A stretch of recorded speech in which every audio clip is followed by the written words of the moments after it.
そうじゃの。君が何者なのか。ジョバーナには夢がある。ジョルノ・ジョバーナ、そのいきさつは誰も知らない。驚いたぞ。バラバラにしてやると石の下からミミズのように這い出てくる。君がカレムゾンゴールドエクスペリエンス。何？お前はもう死んでいる。Assalamualaikum warahmatullahi wabarakatuh. Halo kawan-kawan, saya Ahmad Kolbi Faroid dari kelompok 11 akan mempresentasikan tentang manajemen zakat perusahaan. Sebelum dimulai, ada pepatah mengatakan, tak kenal maka tak sayang.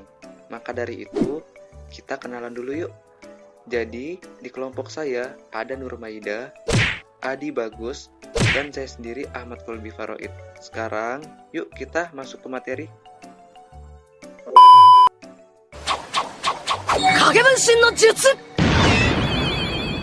Manajemen zakat perusahaan adalah sebuah fenomena baru, sehingga hampir dipastikan tidak ditemukan dalam kitab fikih klasik. Ulama kontemporer melakukan dasar hukum zakat perusahaan melalui upaya kias, yaitu zakat perusahaan pada zakat perdagangan. Zakat perusahaan hampir sama dengan zakat perdagangan dan investasi. Bedanya, zakat perusahaan bersifat kolektif. Gejala ini dimulai dengan praksara para pengusaha dan manajer muslim modern untuk mengeluarkan zakat perusahaan. Kaum cindikawan muslim ikut mengembangkan sistem ini, dan akhirnya BAS atau Badan Amil Zakat dan LAS atau Lembaga Amil Zakat juga ikut memperkokoh pelaksanaannya. Para ulama peserta muktamar internasional menganalogikan zakat perusahaan kepada zakat perdagangan karena pandangan dan aspek legal dan ekonomi kegiatan sebuah perusahaan. Intinya adalah perbijakan pada kegiatan trading atau perdagangan. Oleh karena itu nisbahnya adalah sama dan nishab zakat perdagangan. Dasar hukum zakat perusahaan. Perusahaan wajib mengeluarkan zakat karena keberadaan perusahaan adalah sebagai badan hukum atau yang dianggap orang. Oleh karena itu, di antara individu itu kemudian timbul transaksi meminjam, menjual, berhubungan dengan pihak luar, dan juga menjalin kerjasama. Segala kewajiban dan hasil akhirnya pun dinikmati secara bersama-sama, termasuk di dalamnya adalah kewajiban kepada Allah Subhanahu wa Ta'ala dalam bentuk zakat. Dalam Undang-Undang Republik Indonesia Nomor 38 Tahun 1999 tentang pengelolaan zakat, Bab 4 Pasal 11 Ayat 2 Bagian B, ditemukan bahwa di antara objek zakat yang wajib dikeluarkan zakatnya adalah perdagangan dan perusahaan. Muktamar Internasional pertama tentang zakat di Kuwait 24 Rajab 1404 Hijriah menyatakan kewajiban zakat sangat terkait dengan perusahaan. Perusahaan menurut hasil muktamar dikategorikan sebagai badan hukum yang dianggap orang, karenanya perusahaan termasuk mujaki atau subjek zakat. Bahkan di Indonesia sendiri sudah ada fatwa Majelis Ulama Indonesia yang mewajibkan zakat perusahaan. Perusahaan yang menghasilkan produk-produk tertentu, jika dikaitkan dengan kewajiban zakat, maka produk yang dihasilkan harus halal dan dimiliki oleh orang-orang yang beragama Islam. Jadi selanjutnya yaitu pandangan ulama tentang zakat perusahaan. Pendapat pertama yang dikemukakan oleh Syekh Abdurrahman Isya dalam kitabnya Al-Muamalah Al-Hadis wa Ahamuha mengatakan bahwa yang harus diperhatikan sebelum pengeluaran zakat adalah status perusahaannya. Untuk lebih jelasnya sebagai berikut. Yang pertama, jika perusahaan tersebut adalah perusahaan yang bergerak di bidang layanan jasa semata, misalnya biro perjalanan, biro iklan, perusahaan jasa angkutan, darat, laut, udara, perusahaan hotel, maka sahamnya tidak wajib dizakati. Hal ini dikarenakan saham-saham itu terletak pada alat-alat, perlengkapan, gedung-gedung, sarana, dan prasarana lainnya. Namun keuntungan yang diperoleh dimasukkan ke dalam harta para pemilik saham tersebut. Lalu zakatnya dikeluarkan bersama harta lainnya jika telah mencapai nisab dan haul. Dan yang kedua yaitu jika perusahaan tersebut adalah perusahaan dagang murni yang melakukan transaksi jual beli barang tanpa melakukan proses pengelolaan, seperti perusahaan yang menjual hasil-hasil industri, perusahaan daging internasional, perusahaan ekspor impor, dan lain-lain, maka saham-saham perusahaan tersebut wajib dikeluarkan zakatnya di samping zakat dari keuntungan yang diperoleh. Caranya adalah dengan menghitung kembali jumlah keseluruhan saham, kemudian dikurangi harga alat-alat, barang-barang ataupun inventaris lainnya. Baru kemudian dikeluarkan zakatnya sebesar 2,5%. Hal ini dapat dilakukan setiap akhir tahun. Dan yang ketiga, jika perusahaan tersebut bergerak di bidang industri dan perdagangan, artinya melakukan pengelolaan suatu komoditi dan kemudian menjual kembali hasil produksinya seperti perusahaan minyak dan gas atau migas, perusahaan pengelola mabel, marmer, dan sebagainya, maka sahamnya wajib dizakatkan. Cara perhitungannya dan pengeluaran zakatnya adalah sama dengan cara perhitungan zakat perusahaan bergerak di bidang perdagangan. Pendapat kedua yaitu pendapat Abu Zahra yang mengatakan bahwa saham adalah harta yang beredar dan dapat diperjualbelikan, dan pemiliknya mendapatkan keuntungan dari hasil perjualan tersebut.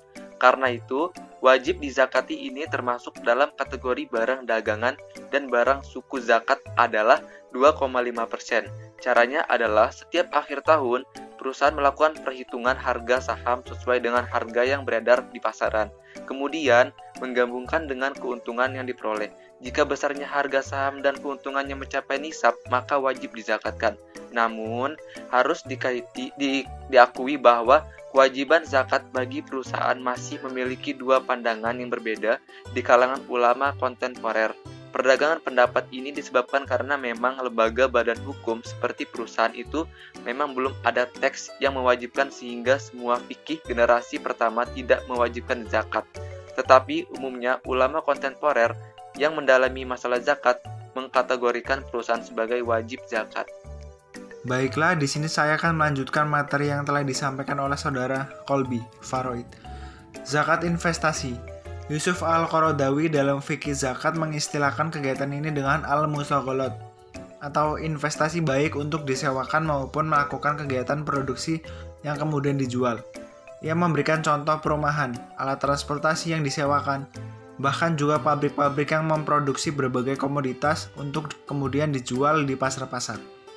Hasil investasi tersebut wajib dikeluarkan zakatnya selama telah memenuhi persyaratan atau nisab. Dengan demikian, zakat investasi adalah zakat yang dikenakan terhadap harta yang diperoleh dari hasil investasi. Dengan kata lain, zakat investasi adalah kekayaan yang tidak wajib atas materinya, tetapi hasil dari produksinya.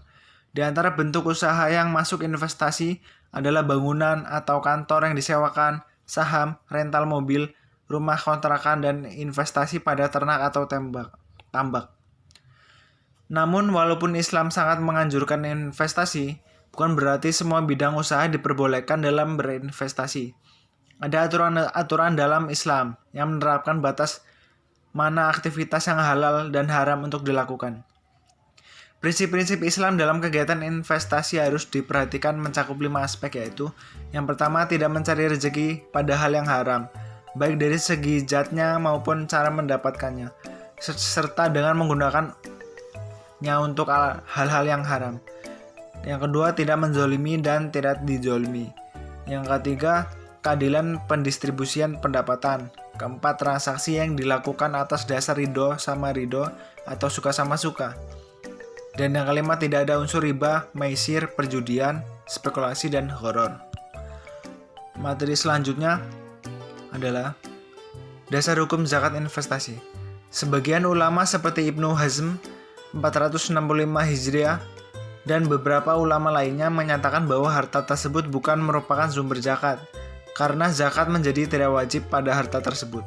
Mereka mengemukakan beberapa alasan, yaitu yang pertama, Rasulullah SAW telah menjelaskan secara rinci sumber-sumber yang wajib dikeluarkan zakatnya. Ternyata sumber-sumber tersebut tidak terdapat dalam penjelasan atau tidak ada nas dari Rasulullah SAW yang mewajibkan zakat pada benda-benda tersebut. Kedua, mereka juga berpendapat bahwa para ulama fikih sepanjang masa dan waktu tidak ada yang mewajibkannya. Ketiga, di antara hikmat disyaratkan zakat adalah untuk membersihkan dan menyucikan jiwa dan hati pemilik harta, menyantuni orang-orang yang membutuhkan seperti fakir dan miskin. Materi yang selanjutnya, perhitungan zakat investasi. Model zakat investasi bisa dilaksanakan dan dihitung dengan dua model. Yang pertama, model pertanian atau 10% dan 5%. Kedua, model perdagangan 2,5% dilihat dari karakteristik investasi. Biasanya model tidak bergerak dan tidak berpengaruh terhadap hasil produksi, maka zakat investasi lebih dekat ke zakat pertanian. Pendapat ini diikuti oleh ulama modern seperti Yusuf Qaradawi, Muhammad Abu Zahra, Abdul Wahab Khalaf, Abdurrahman Hasan. Dengan demikian zakat investasi dikeluarkan pada saat menghasilkan sedangkan model tidak dikenakan zakat. Kadar zakat yang dikeluarkan sebesar 5% atau 10%, 5% untuk penghasilan kotor, dan 10% untuk penghasilan bersih. Terima kasih. Wassalamualaikum warahmatullahi wabarakatuh.